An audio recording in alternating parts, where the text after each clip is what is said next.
Well, yeah, I mean, as you know really well, is art, brewing, and musicianship are part artistry and part technicality, you know.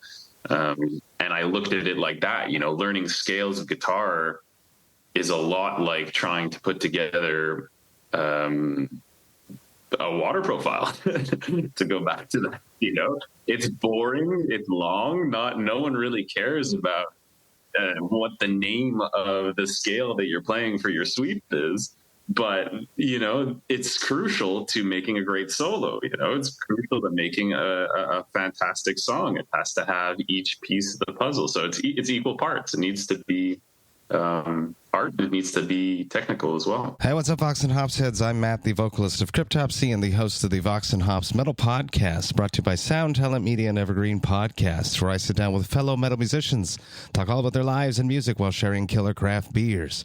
Hope you had an amazing week. I most certainly did. Now, before we jump into today's episode, I'd just like to ask you to follow the Vox and Hops Metal Podcast on the podcast platform of your choice. But more than that, I would love for you to tell a friend about the podcast. If there's someone in your life that just loves extreme metal and happens to also enjoy craft beers, well, you should definitely let them know that the Vox and Hops Metal Podcast exists. You can tell them that there are over 480 episodes where I sit down with some of the world's best metal musicians, and we talk all about their lives and music while sharing killer craft beers. If you would encourage one of your craft beer-loving metalhead friends to become a brand new Vox and Hops head, that would be something that I would truly appreciate. Now, today on the podcast, I'm very stoked to be with Zack Heuff of Bad Bones Beer. Get ready, everyone. This is Vox and Hops, episode number 487. I warn you, what you are about to hear is very disturbing indeed. What's up, everyone? Today, I'm very stoked to be back with Zack Heuff of a new place, of Bad Bones Brewing. Very, very cool to be with you. I've had you back on the podcast during the pandemic, peak pandemic, when you came on with Derek from Brewski, because you were there. And that chat, that night, I don't know if you remember this, but I remember this. You came up with the idea for Brutal Juice. You hashed out basically the whole recipe, not the recipe, but what ingredients should go into this smoothie hangover beer with coffee in it, basically a breakfast beer. And it's one of my favorite collabs, and I gotta poke Derek to do it again. I keep poking him about it, but I gotta poke him more persistently to bring it back. Long intro just to say, how you doing? I'm good. How are you? Very good. I'm very happy to be with you. I'm very happy to have gotten my hands on these new beers that you've been creating for the past few months. We'll get into the whole everything. I'm sure I asked you some of these questions last time, but I'm sure that some people haven't listened to that episode because it was a few years ago now. So let's just get straight into it. I want to hear about your first beer. Do you remember the first beer that you ever drank? Yeah. My first beer I ever drank was Sleeman Honey Brown. Oh, yeah. Do they still make that? My dad. That's a good question. Maybe it's like part of their Sleeman mix pack. 24 yeah. My dad liked that mix pack, and so he liked the Sleeman Honey Brown because, you know, it has taste. It's got flavor. It's not just the usual. And that's the first beer I ever drank. It was a sip of that. Okay, that's. I definitely crushed a bunch of those back in the day, and they had a Silver Creek, I want to say. I feel like I crushed a bunch of those. Part of the mix pack. Yeah, goddamn mix packs. Mix packs get us. That's. I think that's like a gateway drug. The mix packs. It's the early stages to being a craft beer enthusiast or a beer enthusiast, where you want to just not drink the same thing. You buy this mix pack and you're having a palate experience, albeit probably very similar to one another with subtle tweaks, but it was still fun back then. Yes, absolutely. I jumped over the beer somehow. I'm assuming we're going to start with Pelvis. Does that make sense? Sure, absolutely. Yeah. I like the brand. I'm going to build up into everything here, but to talk to us about this, what's going on here? It's a big beer, but the next one's bigger. So what's going on here? Yeah, so they're all pretty big beers. That's kind of our focus. That's why we call them Extra Hoppy Ales, is because we don't tend to differentiate between single IPA, double IPA, triple IPA. For us, they're all just big, powerful, flavor-forward, hoppy beers. This one here is with Citra and Nectaron. 50-50 of the two of them. Very, very fluffy base, large amounts of fluffy oats and wheat, plus a massive dry hop at the end.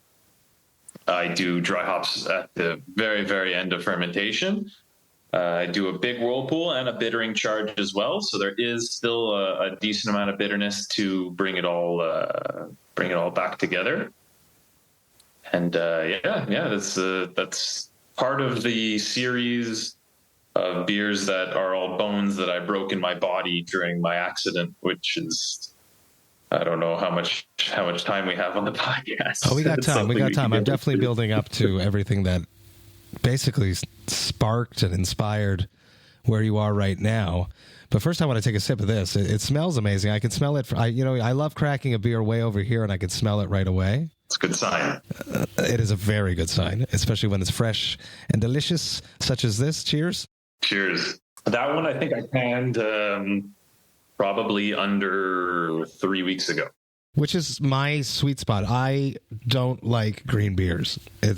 And I know there's the hunt for the freshest IPAs out there. If ever I get my hands, I'll just hide it in the back of my fridge, or I'll store it at like Canet. Actually, shout out to Kevin for hanging on to my beers because my family needs food, and the fridge needs food in it, and not just beers, because that became a problem at some point. So shout out to Kevin at La Canette for holding my beers. He told me that 50% of his personal beer fridge is your storage beer. That's what he told me. I like that. That's good.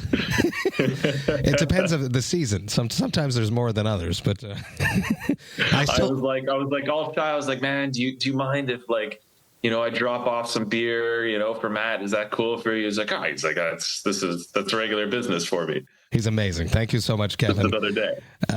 Before I left on tour, I still had some left, and the IPAs were going to die because IPAs die as well. There's the too fresh, which I don't like, and then there's the old ones, which I don't necessarily partake in either. And I was like, just give them to, you got good clients, just give them away because they're all going to be dead by the time I get back from my tour. This is amazing. It's smooth for 8.2%. Which is awesome and dangerous and super fun.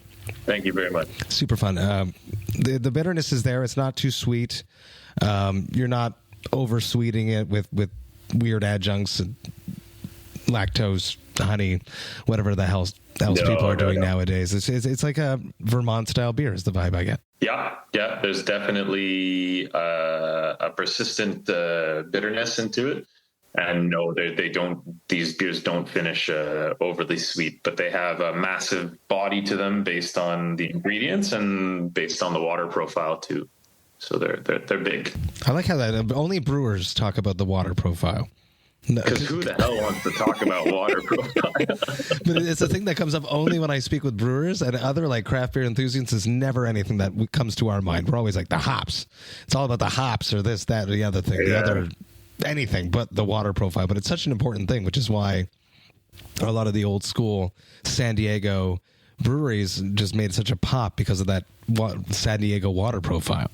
It's crazy. Oh, when I'm doing collaborations or when I'm talking to other brewers and we start going through the whole process, and when they brush through the water part, I'm like, okay, cool. We're going to get along all the same and everything's going to be great. But when, we get to the water part and they're like, we end up diving deep into it, my tail starts wagging, I'm like, okay, you and I'm going to listen to a lot of the things you're going to say, because how important water is basically the main ingredient in beer. Exactly.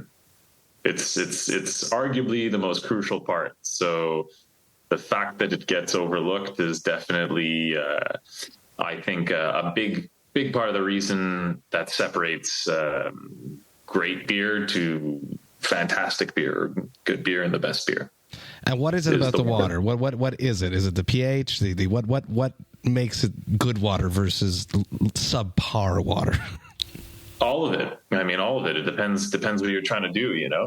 Some styles of beer, they require certain types of water, and if your water is already has all that or doesn't have that, then it's either very tough to get it to that. tough to get it to that or removed from that. Okay. So in some cases, for example, certain breweries like in the UK, if your water is very, very hard, it's going to be very tough to do some styles that require soft water. And vice versa, if your water is very soft, well, then you have to add a shitload of minerality, and it definitely changes based on your knowledge of how to get there. Our beer, we use reverse osmosis water, so it starts at absolutely zero. Wow. Because this type of beer requires very, very soft in order to have a soft mouthfeel. So we build up from nothing to get us exactly where we want to be. Interesting. That's so interesting. That's why whenever I'm in the UK, all the IPAs suck. That's what you're telling me. Well, if I was to do a British style pale or a British style IPA, I would be at the mercy of what I know about the water profile of British style beers to make it, which is not necessarily what is the reality for good British IPA. So you know what I mean? Like I could do it because I have no minerality. I could put in all the salts that I need to get it to that. But that's like saying that we know what real smoked beer is, but we don't really know what smoked beer is. Because, our route beer comes off the boat and then we get it like months later. We don't really, unless you've been to Bamberg and you've had pints in a real brauhaus, like you're not actually. That's interesting. We don't really know. So yeah, it's all. So people have found a way to make money off of other ingredients in beer: hops, the malts, the yeasts. At what point are people going to start making money off of this water now? Having like a brewery selling just massive amounts of water to other breweries because you want that profile. Is that crazy? I think water's heavy, right? So you got to ship it, but people might pay. Yeah, there's probably cheaper ways to do that, but yeah. I got a water guy, and it's not cheap, but they're the best. Like, oh, you do have a water guy. Oh, I got a water guy. He doesn't give me the water, but he like installed my RO system, okay. And like these guys know everything about giving you the best purest, water. Clean. Okay, so people are making money off it. Okay, I'm absolutely. First craft beer. Do you remember your first? Sleeman's pretty good for a first beer. It's pretty like not, like tablette 50. Which is the best. It's the best of the worst tablette 50. There, no offense to them.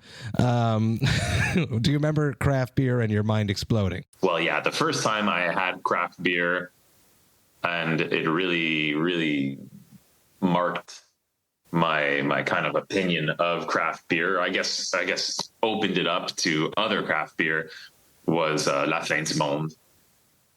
Probably a common answer in your podcast is that, especially like, from the Quebec peeps. Yeah, you get it at Dépanneurs, like you get it at every corner store, and it's like the crazy thing is it's still rated one of the best saisons, like Belgian style saisons in the world. And it's from Quebec, which is hilarious. But I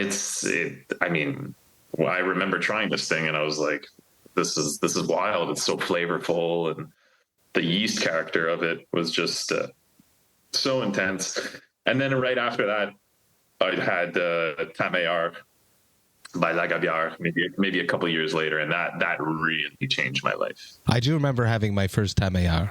I bought it at Ils en fument du bon at Marché Jean Talon, and the guy was like, everyone's freaking out about this. You have to try this. And it was probably around the same time or after Boreal had dropped their Nord-Est. I think it was shortly thereafter and or at the same time. I feel like it was slightly before. Oh, yeah? I feel like oh, no. It might have been at the same time because I remember like I was like a snob at one point. Someone said to me like, oh yeah, if you liked Tameillard, you should try Nord-Est. Everyone's like, tripping fuck about it. Nord-Est. It's Boreal. I don't want to drink Boreal. Exactly. Like a real asshole. Yeah. Yeah, because I keep toting that Gab invented the haze craze in Quebec in his garage. So if Tamayar came out first, I owe an apology to the Lagunières there. No, I think you did. I think you're correct. I think that is like the OG of Quebec is Le Gros Jus. Le Gros Jus. The Gros Jus Sale, as we call it in Cryptopsy. We go around and we go, oh, this is... I sent a picture because I purchased Ridden, which is the next beer I'm going to taste. And I sent it to my guitarist the other night, and I was like, so c'est du Gros Jus Sale. And he's a huge haze head. He loves it. Becoming a brewer, when did that happen? It didn't start at Brewski. Am I crazy there?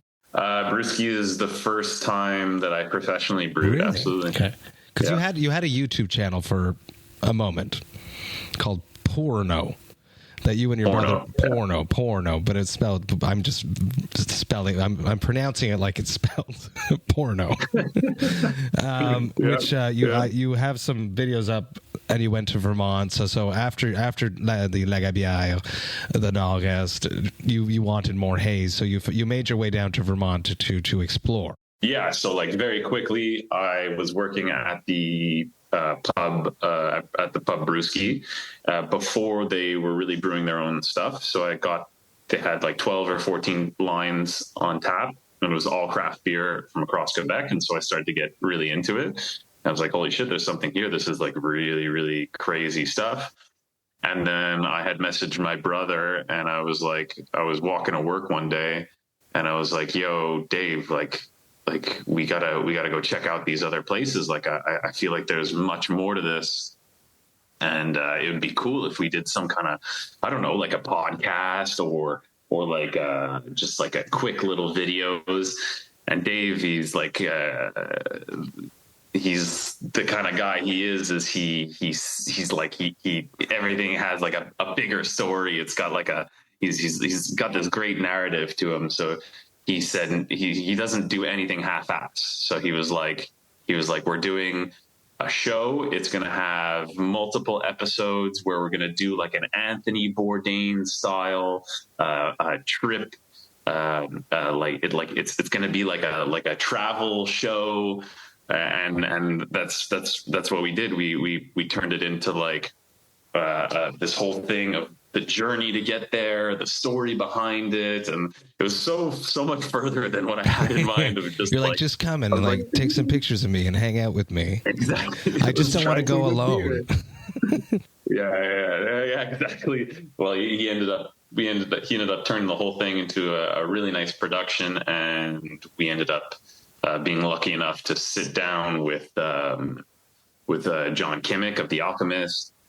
And it was when I sat down with John Kimmick and talked to him. Like he spent like a couple hours with us that day. We toured like both of their production facilities, and it was then that I realized, when he was talking with the passion that he had in his eyes, that it was something I really wanted to do. I was like, okay, like this is, I need to get a glimpse of that passion.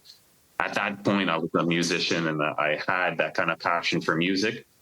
But I was like, I wonder if I could find that kind of passion in beer. And so I followed through with it. And when I got back, I spoke to Derek, and Derek was opening his second part of his business, which into the pub was now going to be a full brewery. And I asked him if he could take me under his wing. And we started homebrewing together. And then after homebrewing, he was ready to open his brewery. So I was very, very lucky to be at the right place at the right time. And I opened the brewery, myself and Ryan, who's now the head brewer of Will's. We opened this brewery together, where we brought in all the equipment. We put everything together from scratch. It was like a fantastic opportunity, and I just learned so much from those two guys. It's insane.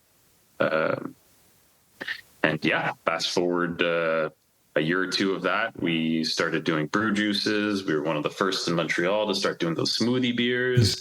Still the best. I still stand by that. Brewski does them the best. It was a whole crazy thing that stuff all blew up. Super interesting. You were in a band with Derek, I remember. Absolutely vacant. And you were a vocalist. So you had this passion for music, and you wanted to translate that passion into beer. You successfully did that, which is just amazing because they're passion projects. It's hard to live and do very, very well when you're an artist. And I view brewers as artists because you're my rock stars. I hang out with other musicians. They're okay, but I get more in awe hanging out with you guys. So. Well, yeah, I mean, as you know really well, is art, brewing, and musicianship are part artistry and part technicality, and I looked at it like that. Learning scales of guitar is a lot like trying to put together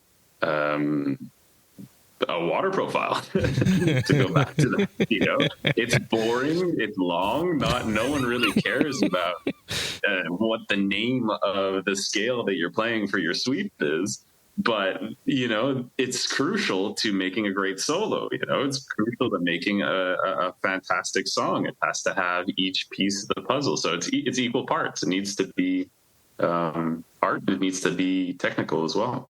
I love that. And then something horrible happened. You were driving and you had a horrible accident. Near death. Death's door. Yeah, that's this one that I'm drinking tonight is coming out this weekend. Near death. God damn, yeah. Just insane. And then you wrote this whole blog. Just laying it all out there for everyone. Talk to us about that, about having that mindset that you wanted to share this with people.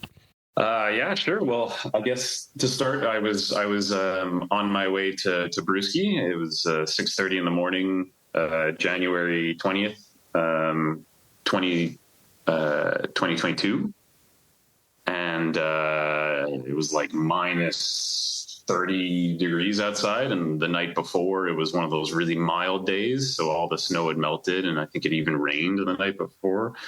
And I was driving, and I hit a patch of black ice on one of these on my way towards Montreal.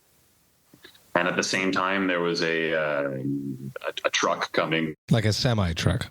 Yeah, a truck carrying a whole cargo, 18-wheeler, and it was coming at the exact same time that I hit a patch of black ice, and I lost control of the wheel, and the wheel went completely limp, and it just brought me right into oncoming traffic at the same time that the truck was coming. And so I went in straight into it. Yeah, after that, it was a tough go, to put it lightly. Was in a coma for a while. After a coma, I got out of the coma, I was in a wheelchair. After the wheelchair, I was in a walker. After a walker, I did a cane, and so on and so forth. Crutches. A long time of rehabilitation. Rehab. Yeah, really, really long time of rehabilitation. And part of the rehabilitation was, you're not working, you're not doing the thing. There's that passion. Love. The passion's not there. Exactly. You're not scratching that passion that you swapped your music towards. That's it. And you try to do the best to occupy your time. Luckily during the accident, I had a little bit, but not much brain damage. I had minor bleeding in the brain. But I was relatively sharp afterwards. And so I spent most of my time, just learning about my craft and reading more and doing everything I can. All the books and all the podcasts and everything that I possibly could to absorb it. But still, you're stuck in a wheelchair. There's not really much you can do. There's just focusing on getting better in time. And so part of the rehabilitation for me was to write a blog on it. This kind of gave a really good, it had a very nice therapeutic value to it, to be able to talk about it and share it with people. It kind of gave me time to think about what happened to me, but also gave me hope that one day someone might read it and take something good out of it, because that did happen. I did post it, and I had people who had gone through some very similar to what I had been through. I had brewers from the US reach out to me, and were in very, very similar situations, had crazy amounts of metal in their body and rehab and really very similar things. And we were able to talk and connect. And yeah, I remember reading it and just being so just heartbroken at first from the first few blogs that I read through, and then just watching you get better and better. Was there a moment where they told you that you weren't going to walk and you had to like will yourself back, or was there always an option that you would rehabilitate? Or do they not know? There's always a chance, right? No, absolutely. There was one moment when I woke up in the hospital and my wife was there, and there was a team of doctors that came in, and they were like, Mr. Heuff, I don't know how to tell you this. And they were gearing up to tell me that my left leg would never actually walk again, that it was pretty much like that the nerves were severed and that it was going to be a limp foot, you know? And then they started to do these tests on me as they're talking to me about this. Like pain tests, like pinching you type sort of things, or? Yeah. Can you feel this? Can you feel that? Can you move this? Can you move that? And I'm like, I'm able to move it, you know? And I'm like, I'm able to wiggle, and I'm able to go one way. I'm able to go the next way. And like, this leg is like, at this point, yeah. It's just, you don't even like, it's awful. Like, I just did my second surgery on this leg. So there's still like bags coming out of it. That's like getting rid of like all kinds of tasty stuff from the inside of it. And there's still all kinds of stuff going on. I got staples everywhere. It's awful. And they're doing these tests. It's like a metal album cover. Yeah. They're like, okay. And then they just step out. They just like walk out of the room and talk amongst themselves. And then they come back like a little while later, and they're like, oh, well, they're like, honestly, I don't really know what to say, because we came here to tell you some very, very bad news, but we're looking at the results right now, and they aren't coordinating with what we have on our files. So I was like, okay, all right. This is the miracle comes in there. It's tough to take that. Like, you don't really know what does that even mean, you know? Like, why? You wake up and you're like, I'm gonna do this. I'm gonna get back to myself. Which is not easy, right? But you had to tell yourself that every day, though. Every day. That's not easy, though, to no find that sense of resilience. But it's the only option. Exactly. For me, it was the only option. Exactly. Yeah.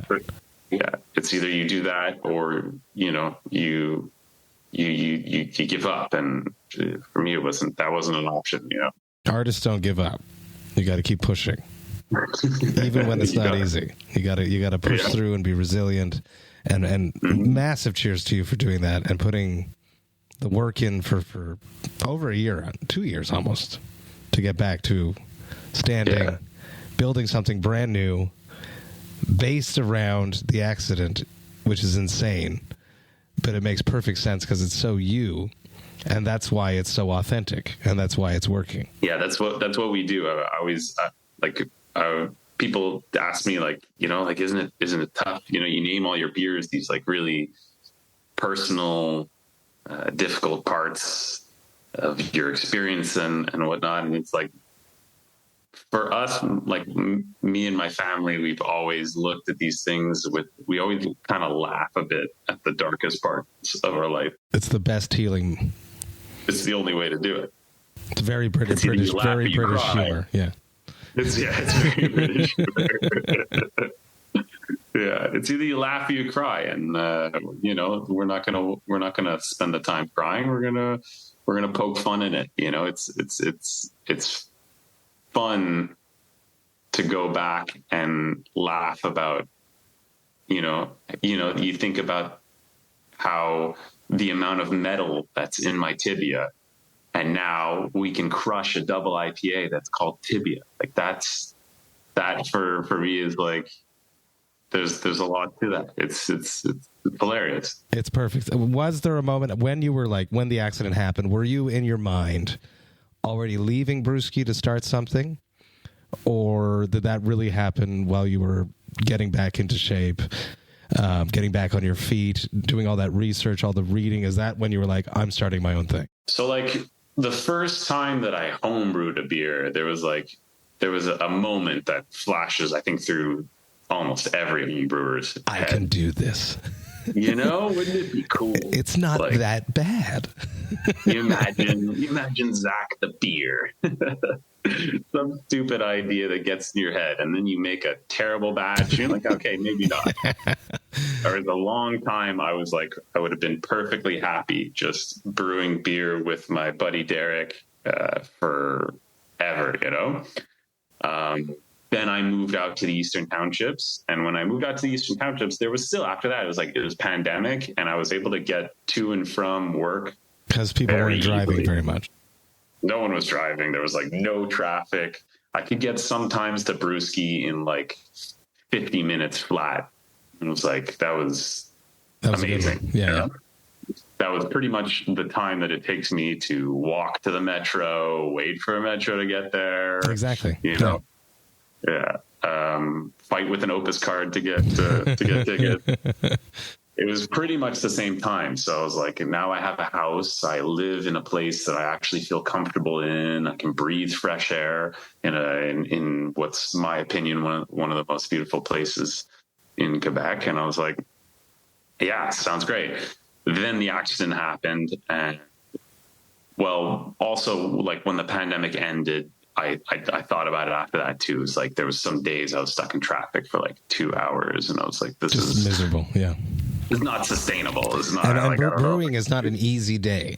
It's very physical. It's exhausting. I can just imagine. And they're long days. They're not normal days either. That's it. I was lucky enough. Derek let me do I was doing 4 days a week, long days, like 10-hour days, big ones, plus another hour to 2 hours drive. Wow, there and back. And so not seeing your family. Yeah. No, not sustainable. Not mental health friendly. No, that's it. And then the accident happened, and I was like, I remember at one point, it took a while, but at one point I went back to Brewski in a wheelchair, and Derek was like, so, when you get back on your feet, you're going to come back. And I was like, I just had tears in my eyes. I was just like, man, I'm like, first of all, I think my family would kill me if I said I'm going, I have to take that same road every time. That's something to consider too, is same road to get to trauma, every day. I don't think I could do that. Not mentally healthy.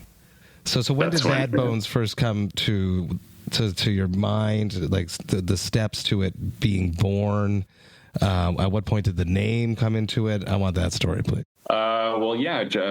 Once I actually figured out that I would be able to work again, once I got to the point at the end of my rehab, I essentially had to do a progressive return to work with the SAAQ. They don't just throw you back. They let you kind of slowly start. And I asked Dunham, the brewery that's right around the corner from me, if I could do the progressive return with them. It's like a stage, an internship. And they were like, absolutely. So I started doing that there. The first bit was really rough. I would do 3-hour days, and I'd get home and I'd sleep another 3 hours. It was just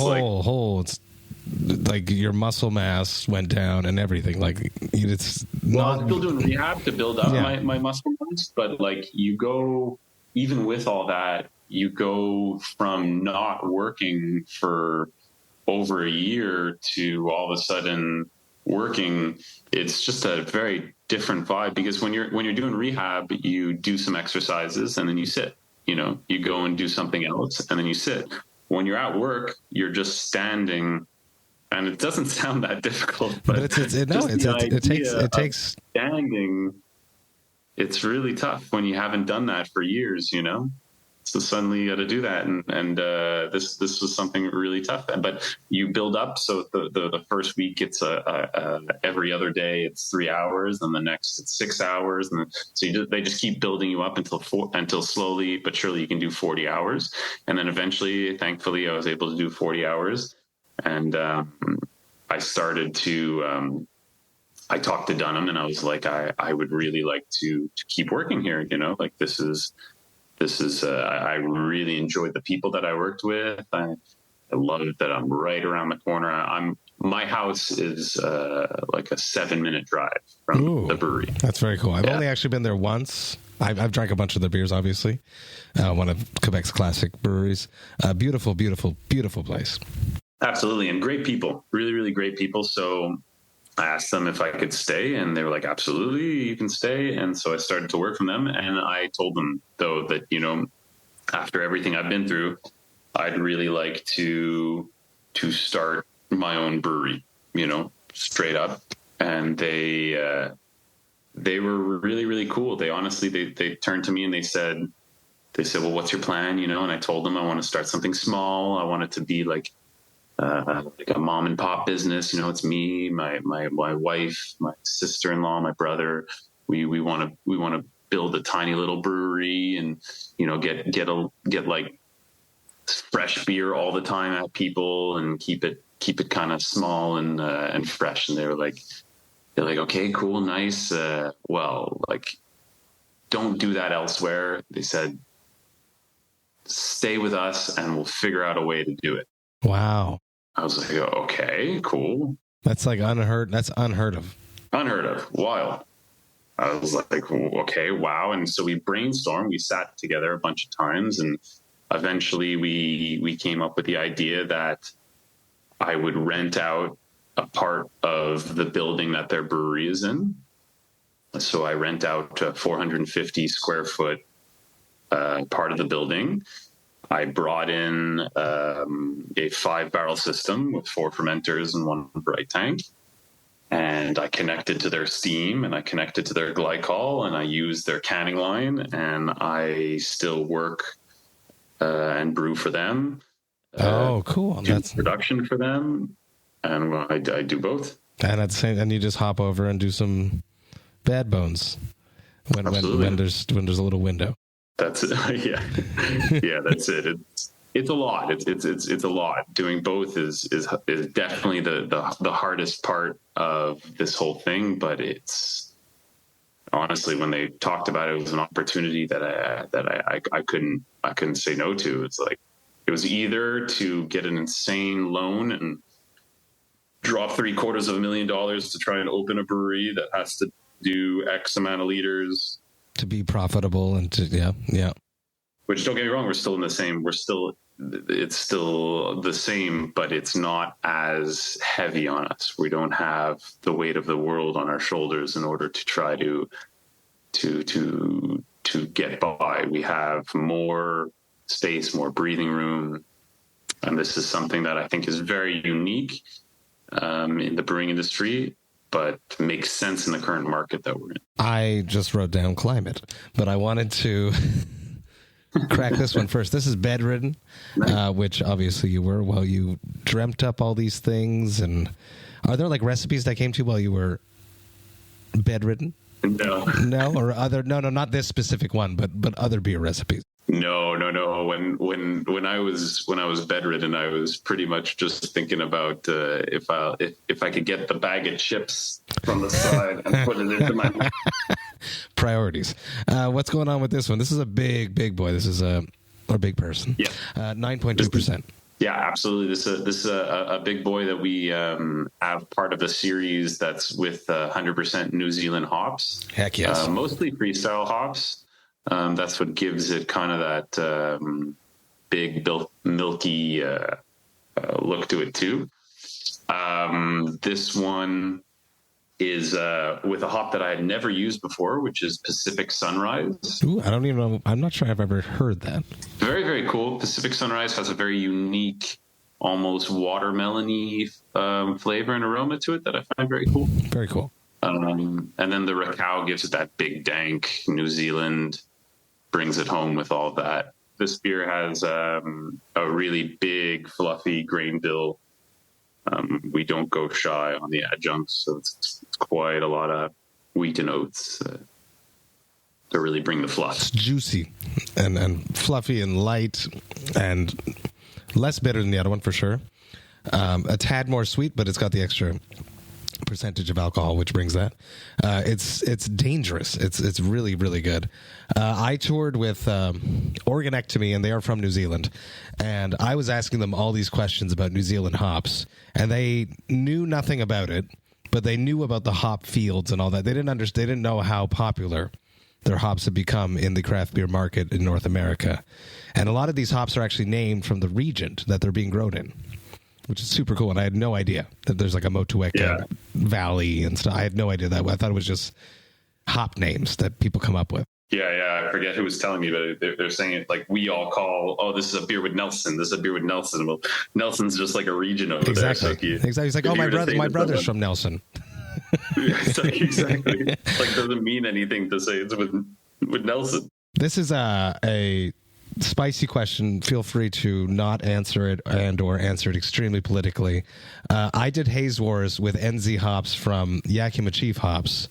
What is the major difference between NZ hop line and the Freestyle?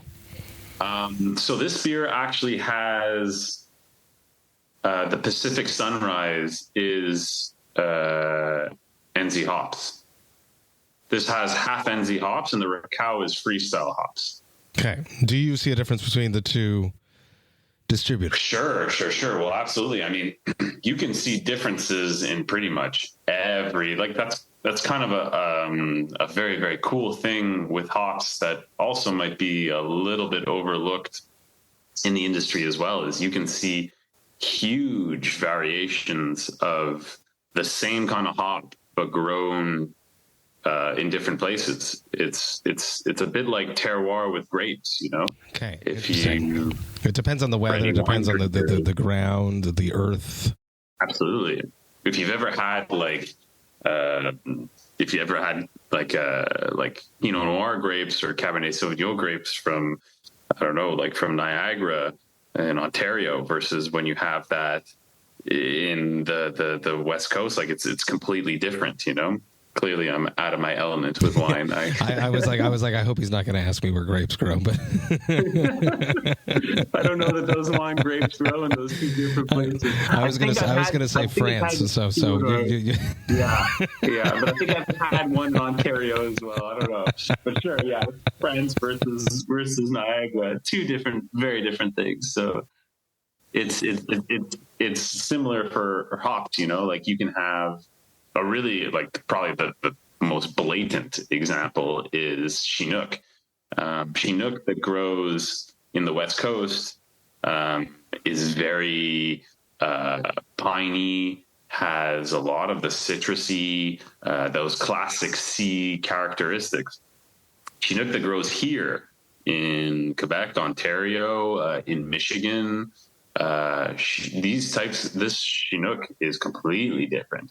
It's like has more of this like dank weed, pineapple, spoiled dank pineapple kind of thing to it. That's cool. I want a beer with that. Hugely different. Absolutely. I go once a year. I go to Foam for their fresh hop beers in September because they do fresh hop hazy IPAs, and they get their Chinook from Vermont, and it has that kind of thing. And this is super unique. Not to take away anything from Chinook that comes from the West Coast.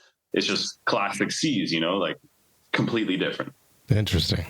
That's so cool. And then New Zealand is big enough that farms could be in one side or the other side that it makes a big difference.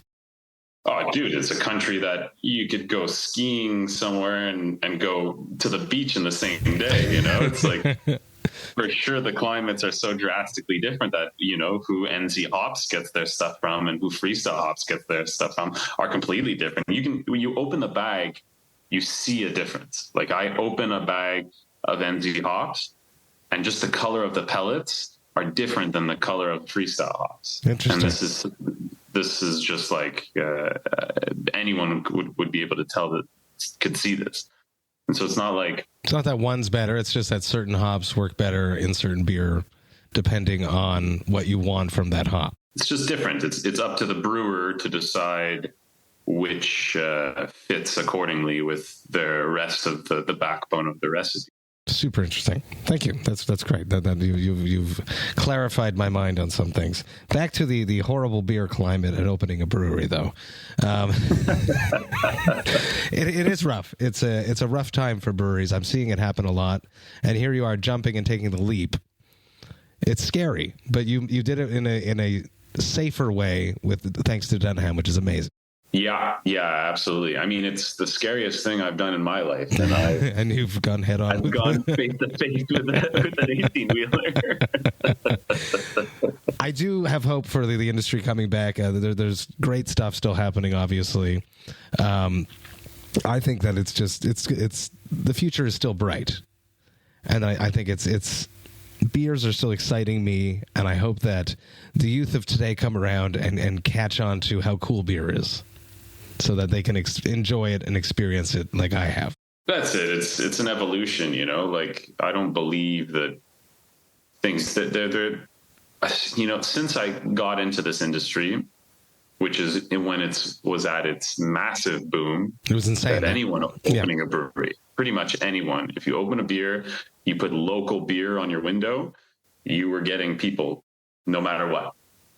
But since then, every person has talked to me about, every owner, every brewer has always talked to me about the great collapse. The bubble's coming, with getting popped. It's going to collapse, and it's done. Because it happened at one point. But I don't believe that this is going to happen in our lifetime. I don't think I don't think it's going to be that drastic. I think it happened once, but I don't think it's going to be that drastic anymore, where everything that's been worked on in the past 20 years is going to collapse in one night. I don't think so. There's too many great things happening still, with Misorum's success story, Brewski's success story, Buck Canada's success story. And when it happened the first time, it was maybe like a strong start came out of the gate, and a bunch of people came out very, very strong. But the industry as a whole was still relatively unstable. But our industry is extremely, it now has this massive foundation. Is it going to experience the same amount of growth that we're all used to having? No, but that's any industry. Like, you can't expect unlimited growth to just exist forever. Yeah. I don't think and that's there's only realistic. so many beers that a person could buy in a week. Absolutely. Only so many people that drink. There's just only so many people out there with that extra disposable income. There's all these factors that I think change the game, but I'm not waiting for any sort of I know a lot of people are, but I'm not waiting for any sort of drastic the end of it. I think it probably is. If it's at its worst now, I would say, or over the past year. Yeah, I don't know. I don't know. I think it's tough to say. It's just me, a fly on the wall. I'm a death metal singer that likes to drink craft beer. I'm just watching too many places close. Something that you've done completely different from somebody else. My neighbors, my closest brewery to my house is Melon.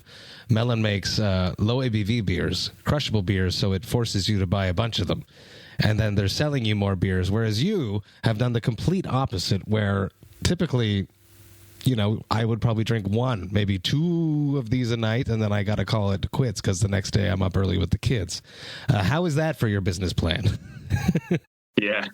Well, if I was to do low ABV beers, I wouldn't be able to get enough beer out to a fraction of the people. If people want to have two of every type of beer, I can't even most stores that we send our beer out to, there's like a one can per limit per person, because I don't have enough beer to give people. So that's a good problem to have. If I had a system like Melon, then I would absolutely do some sort of lager or something that I can maybe one day actually make some money on. But your big beers all the time, the Extra Hoppy Ales, where does that come from? Is it a passion? Is that a beer that you want to drink? Monster IPAs? Gros Sal? It's always been. Since I first got into this, it's always been the beer that I drink. I just find that I'll do like a lager in between, but I always come back to an IPA. I love hop profiles.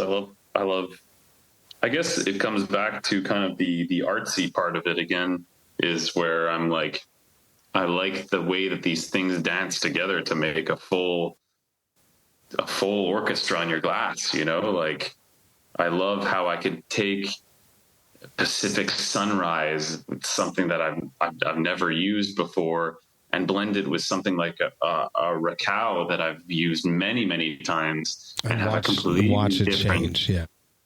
Like, you know, like drastically than from the last beer that I brewed with Rakau. And I find this is something that it just never gets old for me.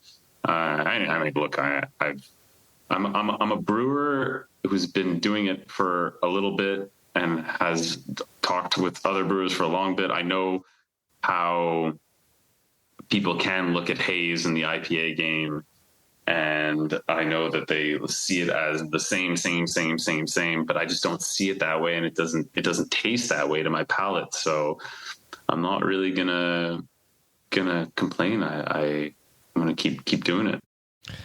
Right now you have one tap. I feel I am correct here at Dunham. If people go there to their tap room, there's a Bad Bones tap. Yes, yeah, we have one beer on tap at Dunham. And you basically can put out a batch every 2 weeks of a new beer. I have 4 fermenters, so right now we're doing about 1 to 2 beers a week. Oh, that's awesome!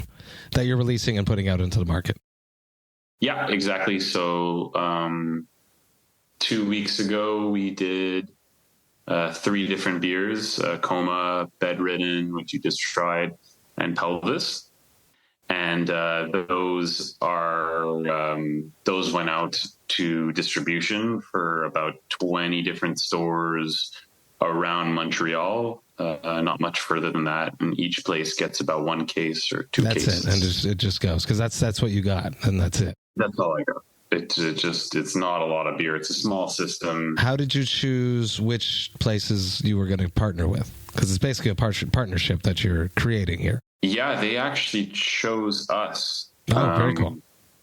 Yeah, we're pretty fortunate because the vast majority of the places that we sell our beer to, they either tried our beer at Feu de Rugny when we were there, or they're people that we knew from the past that we have a long history with. Being in the industry for a little bit helps too. Heck yeah. I remember when I saw you launch there, I was lying in my bunk on tour in the summer, and I saw Bad Bones pop up, and I was like, oh, that's Zach. I'm like, this is exciting. Very, very stoked for you. What's the future?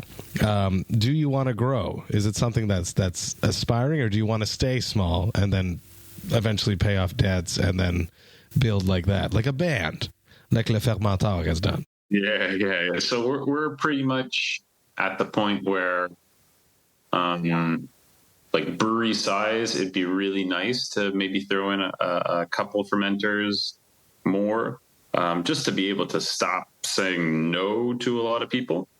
That would be nice.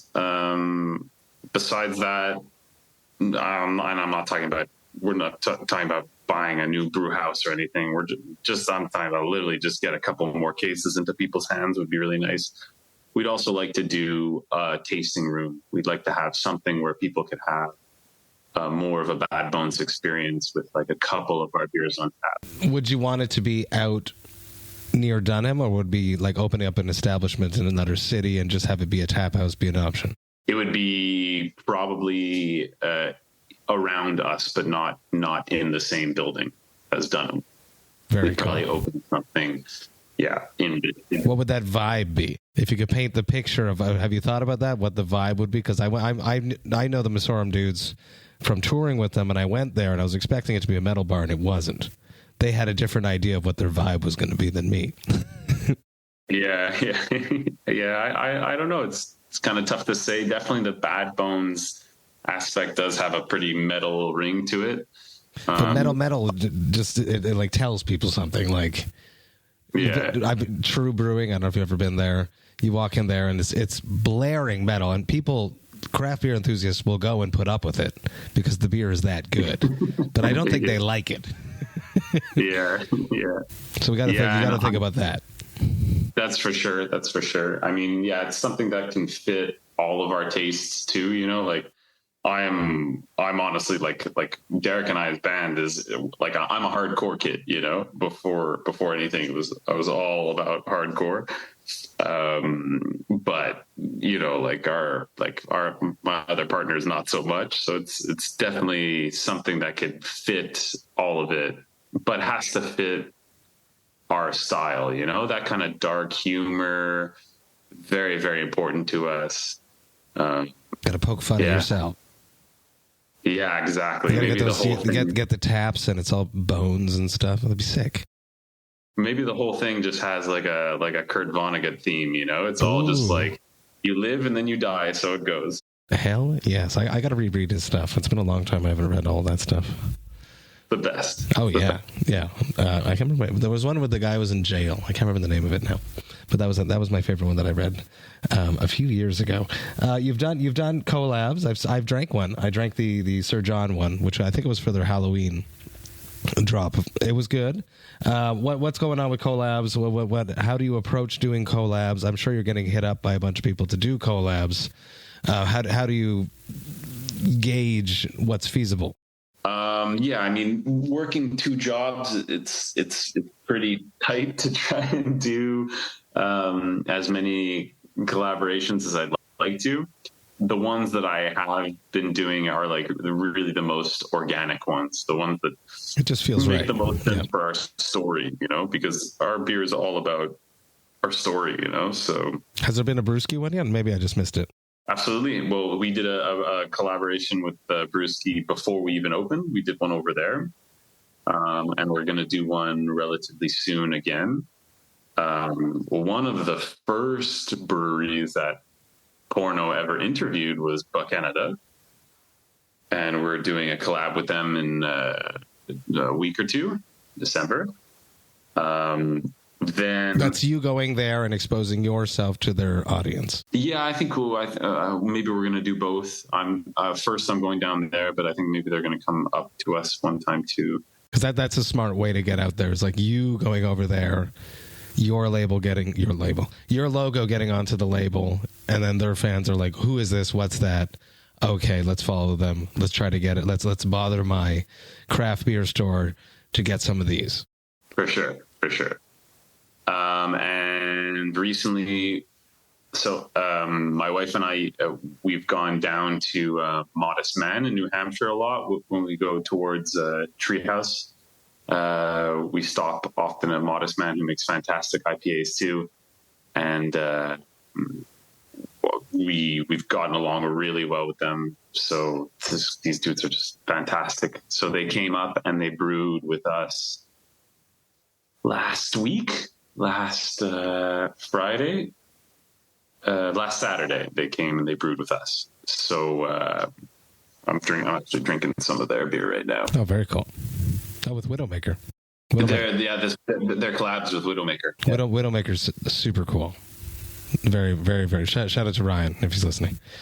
But oh, nice! I never met them. I drank them at a fresh hop festival in the West Coast when I was out at the West Coast. They were part of Brutal North America back in the day, and they were extremely careful and diligent about joining the project, which gave me the sense that they really protect their brand and their identity. So they're awesome. And Nice. the beer was crazy too. The best beer I had on my last tour, I got to give him a shout out because I don't think I've done it on the podcast. Maybe I did. I don't remember. Is Fidens. I don't know if you've ever seen or drank Fidens in Albany, New York. Just insane. Yeah, absolutely. Insane. Just so goddamn good. Yeah, it was great. I'm excited. I'm happy that, like there's these horrible things that happen in our lives that just lead to beautiful outcomes. It's crazy that something as horrible as you almost dying gave you this almost, if you think about it almost. Do you think that if the accident didn't happen that you would still have gone down this path?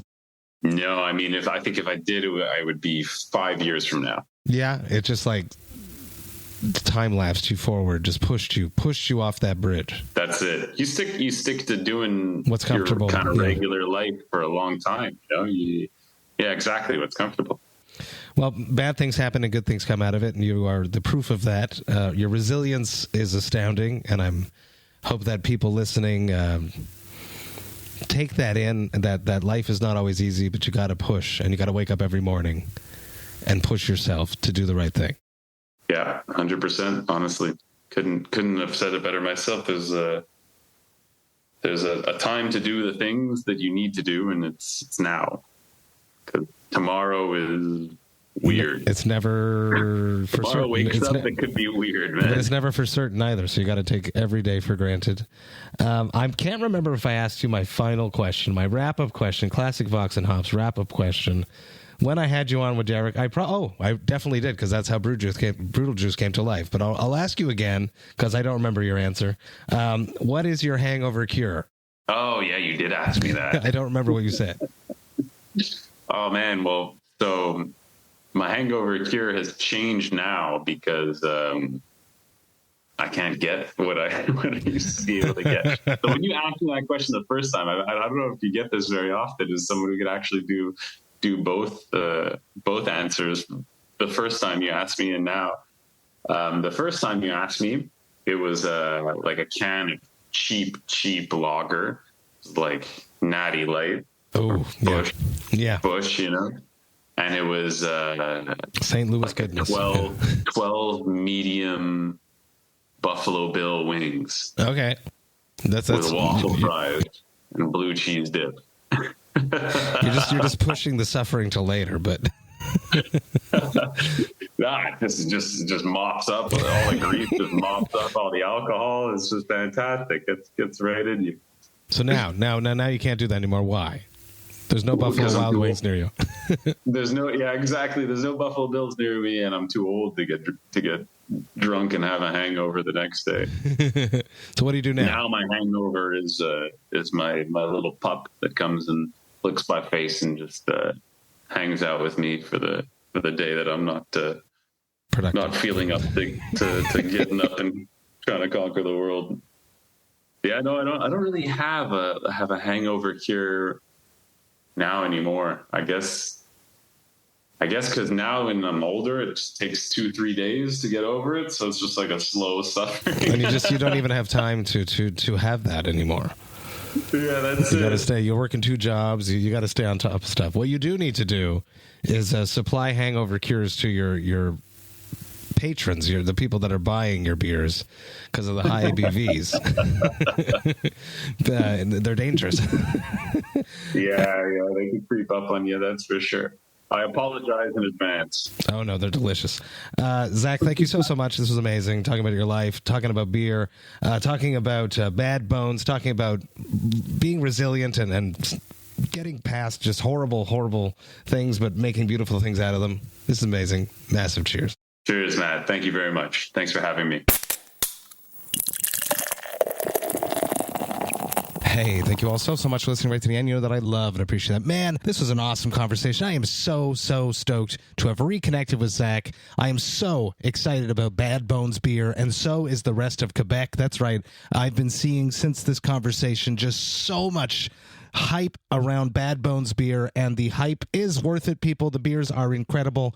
I am excited to see what Zach and the rest of the team over at Bad Bones Beer accomplishes over the next year. They made it into the top 10 Quebec microbreweries of 2024 last year, and I'm excited to see where they land on that list next year. If they keep it up, I can guarantee you they will be extremely high on that list. Massively stoked and inspired by Zach's story, taking a huge challenge and just jumping into it with resilience and then starting a whole new project is extremely inspiring. And I hope that you, listening right now, if you're facing something difficult, dig deep and tackle it head on and make something better out of your life. Massive cheers to Zach. Can't wait to see you again, bud. The Vox and Hops Metal Podcast is brought to you by Sound Talent Media and Evergreen Podcasts. I hope that you have a killer rest of the week. I will be back next week with another episode. But until then, remember to enjoy life, metal, and craft beer. Cheers, Vox and Hops heads.